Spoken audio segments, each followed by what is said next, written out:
So I wanted to share this story because I came from a family where I was raised by a step-parent.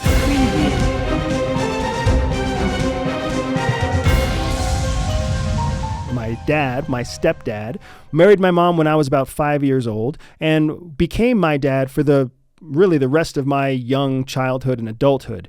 He and my mom didn't get divorced until I was an adult and actually already at CIA.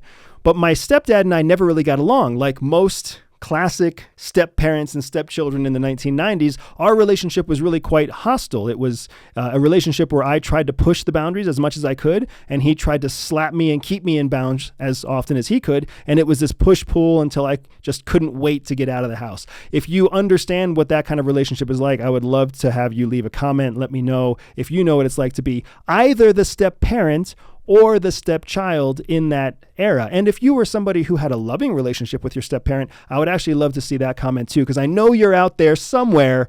I just really haven't met anybody who had that relationship.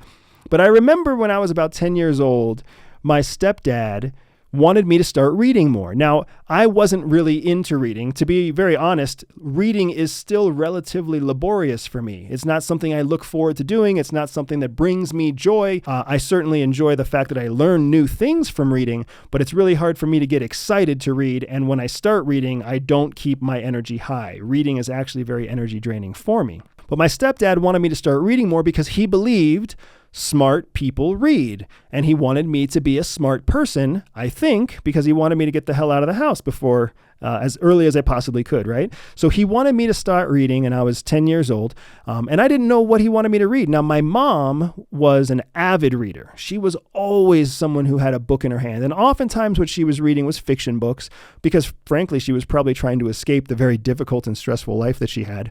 But sometimes she would also read reference books, history books, nonfiction books, even books about self-help and self-improvement. So my dad, when he wanted me to start reading, he told me that I could pick a book or he could pick a book for me. And I didn't really know what books to pick. So I tried to say that I wanted to read what my mom was reading, which were Stephen King books and Dean Koontz books. And my dad said I was too young for those. I was too young for the violence and the horror and the sex in some of those books. As I grew older, I came to really appreciate the violence and the horror and the sex in those books. But neither here nor there. What my dad told me he wanted me to read first were the classics. So he told me to read Moby Dick. And he took me to the library, and we went and actually pulled Moby Dick off the shelf. And I will never forget the way it felt the first time I held the book Moby Dick in my hand. If you've ever held that book, it's gigantic. It's possibly thousands of pages. I don't even know what the page count is. It was humongous. And as a 10-year-old child who already didn't like to read, I was not looking forward to reading Moby Dick. But my dad was the boss, and that's the way it works. So we took the book, we went home, he sent me to my room, and he told me I shouldn't come out until I finished chapter 1.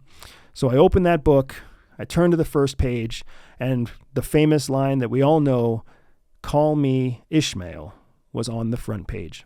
I couldn't even get through the rest of the first page. The language was very advanced. It was very confusing. It was very artistic. The chapters were very long, and I had just the hardest time in the world, even finding the motivation to read the book. And I knew that my dad, as strict as he was, wasn't going to accept failure as an option when it came to reading this book that he assigned to me. So as I'm wrestling with this idea of, do I read the book? Do I not read the book? Do I ask my dad to give me some kind of pass or buy? Maybe I can convince him that we can go get something else, like something by Mark Twain or something simple, if there is such a thing as a simple classic. And instead what I landed on was the idea that I needed to lie.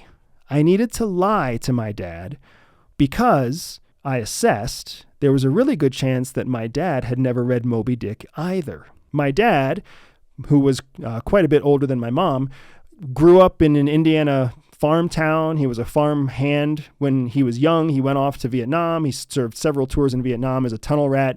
And really now, as an adult, all he did was spend his time behind the computer playing solitaire. So I never got the impression that my dad was a particularly smart man. So I decided to roll the dice and see if I could just lie my way through Moby Dick. So I didn't read chapter 1, but I did stay up in my room for about 20 minutes, and then I came downstairs and I told my dad I had finished reading chapter 1. And he told me, well, what did you learn?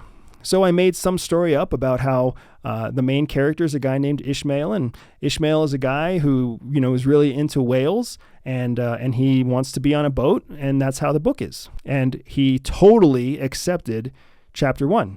The next day, he wanted me to read chapter 2. So I did not read chapter 2. I just looked at how many pages chapter 2 was. I kind of scanned through to see what words I could understand. And then after about 30 minutes, I left my room and I went downstairs and I told my dad that I had read chapter 2. And he asked me, what did you learn? And I made up some story about the continuation of Ishmael and how he made some friends and how his friends and him were deciding which boat they wanted to get on and when they were going to go get their whale. I was able to keep this lie going for about 4 consecutive days, telling my dad some made-up story about a story he had never read and I had never read. Now, the reason I bring this up is not because I'm proud of lying to my dad. If anything, I'm curious that my dad would assign me a book that he had never read. It's an interesting thing that parents do, right? Even I, as a parent now, find it interesting when I tell my kids to do something that I don't like to do, or I never do, or I don't want to do. But what's interesting, the most interesting to me, is that what CIA taught me is that lies have a shelf life, but the truth does not. So lies, kind of like milk or yogurt, expire over time. And the longer you try to keep a lie alive, the less likely it is to survive another round of fabrication. Whereas the truth can be something that nobody wants to hear up front, but the truth never expires. The truth is still the truth 2 weeks later, just like it is 2 years later. So going back to my childhood days, chapter 5, I tried to lie to my dad again. But this time, it all fell apart. It fell apart because I was starting to make mistakes over the details that I had told him in previous chapters. I couldn't remember character names that I had made up. I couldn't remember dates or time frames. I didn't even remember if it was the winter or if it was the summer. And my dad caught me in the lie. And when he caught me in the lie, 1991 was prime era for whoopings. So I got a terrible, terrible whooping.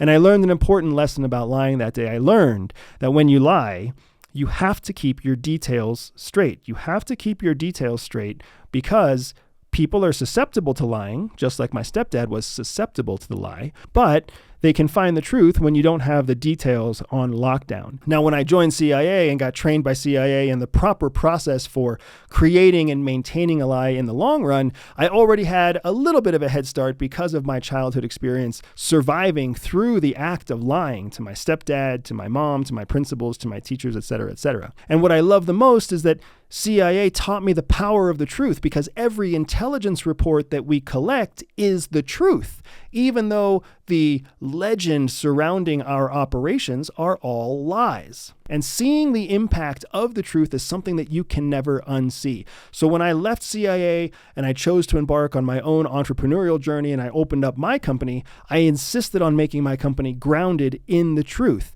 And even though the truth is not something people want to hear very often, and even though when you tell people the truth, they will still tell you that you are lying, the truth is that I know that I have no expiration date on the success in my company, that I can keep telling the truth and people will either listen or ignore me. And either way, I will not run out of time. I will not have the risk of something expiring like a lie expires. So wherever you are today as you listen to this spy journal entry, I just want to encourage you to understand that lies are useful, but they are also limited in their lifespan. And the truth can really set people off, and the truth can frustrate people, and the truth can drive people away. But the truth is where real power lies. And if you can find your way to accept the truth and to share the truth and to spread the truth, then you will always have a competitive advantage over your peers, because no matter how much money, how popular, or how much fame somebody else builds, if they build it on the back of a lie, it's just a matter of time before the whole thing comes crumbling down. And while building your future and building your wealth and building your business one truthful step at a time might be slowly, it also means that you have something that is built to last.